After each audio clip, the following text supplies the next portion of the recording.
لوگ کہتے ہیں جی آپ بڑی سخت باتیں کرتے ہیں. میں نے کہا اقبال سے پوچھ لیتے ہیں.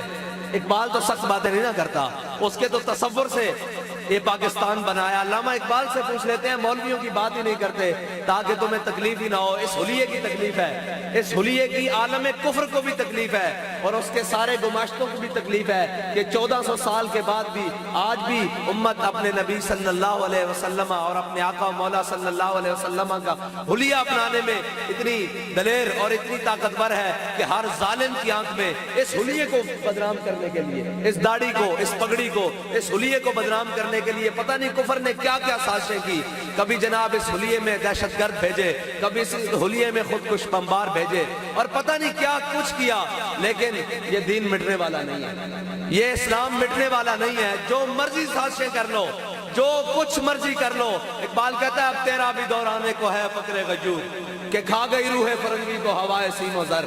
بڑی کوششیں کفر کر رہا ہے کہ کسی نہ کسی طریقے سے یہ جو مسلمان لا الہ الا اللہ محمد رسول اللہ پڑھتا ہے نا, پھر دنیا کی کوئی چیز اس کے سامنے نہیں ٹھہرتی, پھر یہ دنیا کی کسی چیز کو سامنے نہیں دیکھتا کہ یہ سامنے سپر پاور کھڑی ہے, امریکہ کھڑا ہے, فلاں کھڑا ہے, فلاں کھڑا ہے. جب یہ لا الہ الا اللہ محمد رسول اللہ پڑھ لیتا ہے پھر یہ کسی طاقت کو کھاتے میں نہیں لاتا کہ قوت سلطان و امیر از لا الہ اور حیبت مرد فقیر از لا الہ.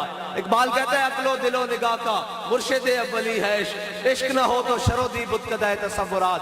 اور اقبال کہتا ہے خرد نے کہہ بھی دیا لا الہ تو کیا حاصل, دل و نگاہ مسلمان نہیں تو کچھ بھی نہیں. بڑی مدتوں بعد ایک درویش آتا ہے جو دل و نگاہ سے لا الہ الا اللہ محمد رسول اللہ پڑھتا ہے اور پوری امت کو سمجھا کر جاتا ہے کہ اپنے آقا و مولا صلی اللہ علیہ وسلم سے محبت کرنی کس طرح ہے اور محبت کو لوگوں تک پہنچانا کس طرح ہے. اور اگر اپنے آقا و مولا صلی اللہ علیہ وسلم کی عزت و ناموس پر کوئی وقت آ پڑے, کوئی ضرورت پڑ جائے تو پھر اس کے اوپر ڈٹ کر پیرا دینا کس طرح ہے کہ یہاں تم نے بات کرنی ہے عالم کفر, وہاں گھر بیٹھ کر کانپے گا, وہاں گھر بیٹھ کر کانپے گا. ہم نے بات کرنی نہیں, ہم نے پوچھنی ساری باتیں اقبال سے.